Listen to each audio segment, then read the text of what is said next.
साम्राज्य, सामान्यांचा असामान्य आवाज। जिल्ह्यातील प्रशासकीय केंद्र असलेल्या जिल्हाधिकारी कार्यालयातील महसूल सहाय्यक आणि एका वरिष्ठ लिपिकाला एका बारमध्ये 50,000ची लाच स्वीकारताना लाचलुचपत प्रतिबंधक विभागाने रंगेहात अटक केली। महसूल सहाय्यक गोपाल महादेवराव मोहाडे वय 44 व वरिष्ठ लिपिक राहुल अरुणराव कुईटे वय 38 अशा आरोपी लोकसेवकांची नावे आहेत। या कारवाईने महसूल प्रशासनात खळबळ उडाली आहे। तक्रारदाराची कळंब तालुक्यातील मौझा मेंढला शिवारात शेतजमीन आहे। या जमिनीचे स्वरूप भोगवटदार वर्ग 2 असून त्यांना ते भोगवटादार वर्ग 1 मध्ये रूपांतरित करायचे होते। त्यासाठी त्यांनी जिल्हाधिकारी कार्यालयात रीतसर अर्ज केला।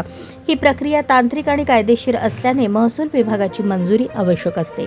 या कामाचा पाठपुरावा करताना जिल्हाधिकारी कार्यालयातील महसूल सहाय्यक गोपाल मोहाडे याने या कामाच्या मोबदल्यात 75,000 रुपयांच्या लाचेची मागणी केली।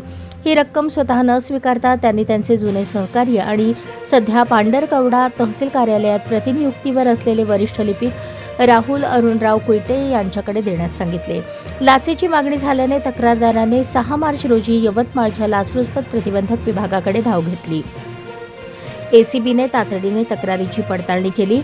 पडताळणी दरम्यान लाचेची मागणी झाल्याचे निष्पन्न झाले।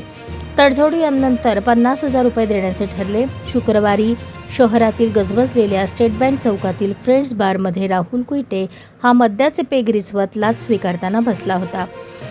त्यावेळी सापळा रचण्यात आला। राहुल कुईटे याने तक्रारदाराकडून 50,000ची रोकड स्वीकारताच दबा धरून बसलेल्या एसीबीच्या पथकाने रंगेहात पकडले। या गुन्ह्यात मुख्य सूत्रधार असलेल्या गोपाल मोहाडे यालाही तातडीने ताब्यात घेण्यात आले।